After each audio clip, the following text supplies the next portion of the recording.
Dadgummit. Rain.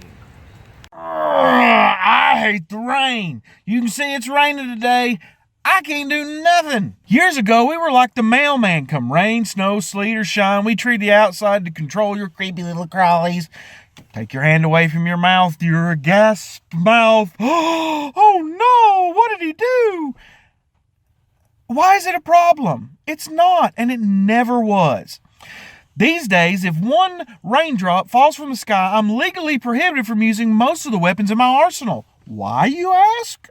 The short version, if you have ADD, is that unless it's coming down a monsoon, it doesn't matter as far as efficacy is concerned, whether it works or not. But the laws changed several years ago due to concerns about runoff of chemicals into waterways. Basically, some hippie got their panties in a bunch because there was one trillionth of a microgram of pesticide found in a body of water.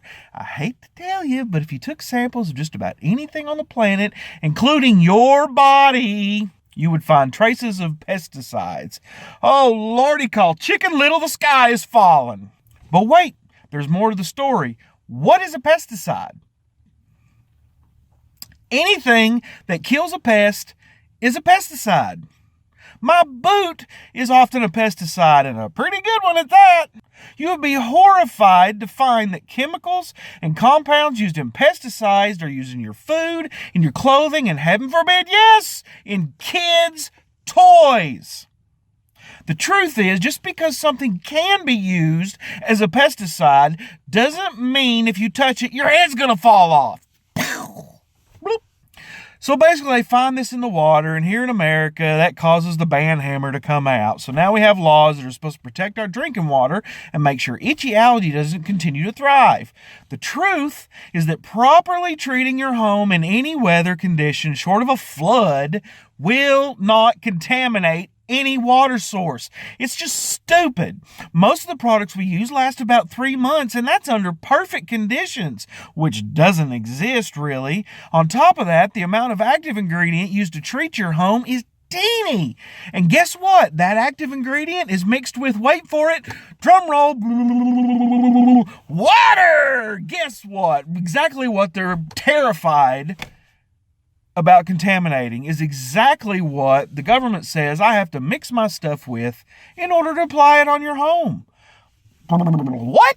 You want an even stupider example? Stupider? Is that really a word? Stupider? Well, it is right now. For me today, it's a stupider word, and it's going to work.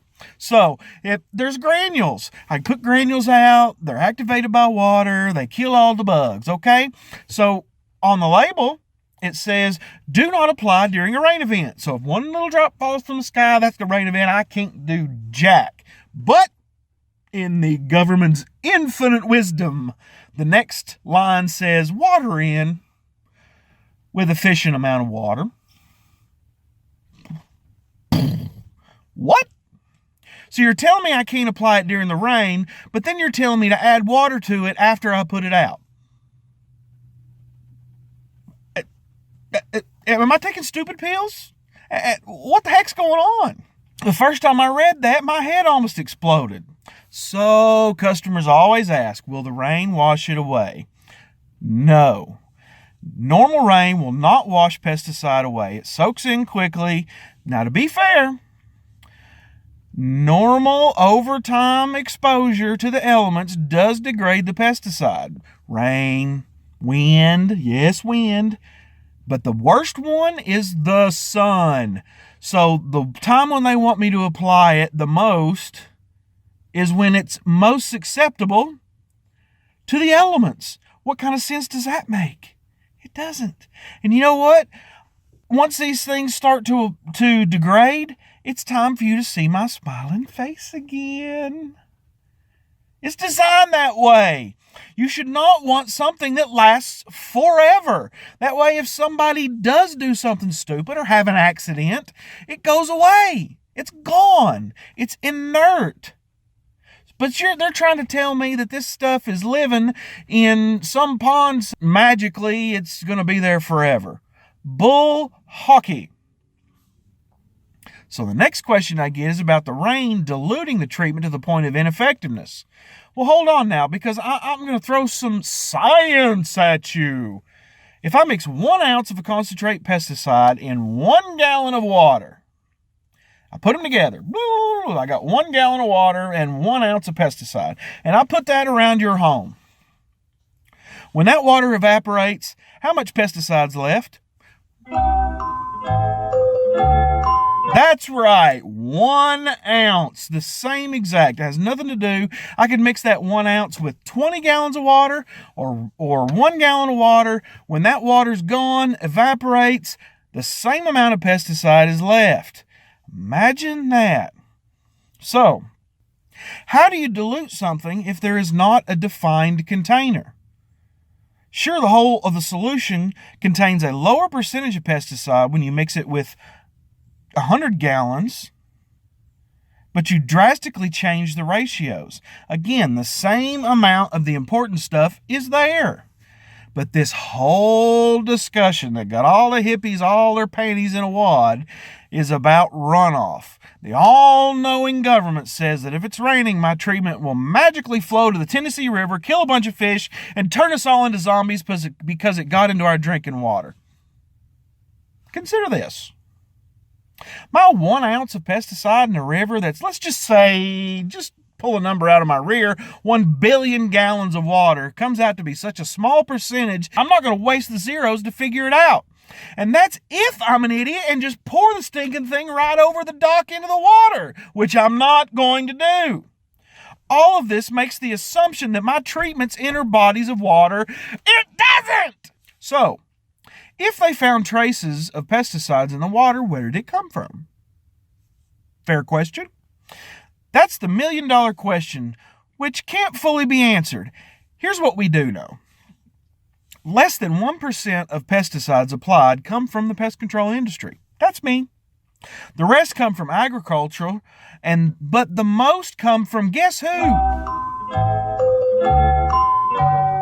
You! It comes from you. Your use of pesticides on your own home is most of the pesticides that are sold and used in this country. Yes, that's right. Consumers use more pesticides than anyone else, and they do it without the benefit of any training or knowledge of the subject past what Aunt Mabel told Mama years ago.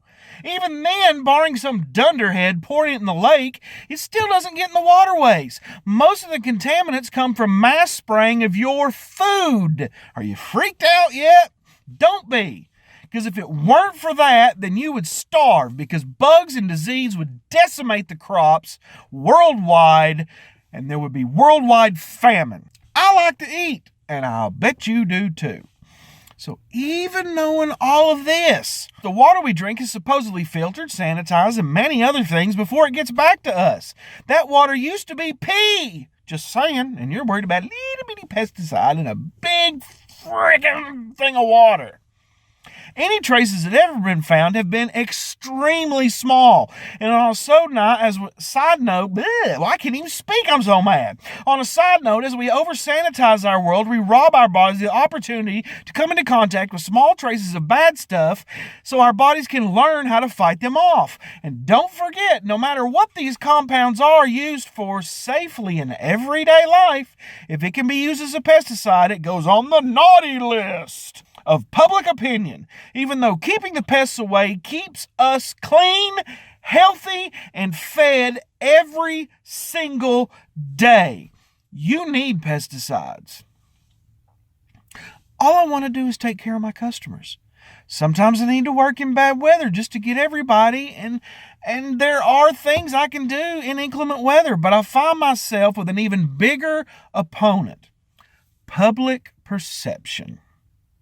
I'm not going to argue with a customer if they want me to come back later. Okay, I'll try to explain reality to them, but if there's no benefit in pushing for understanding, there's just none.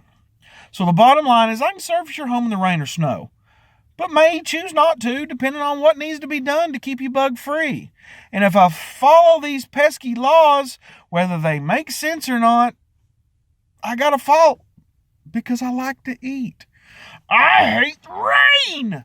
But I love to kill bugs when it's sunny. You're killing me, Smalls.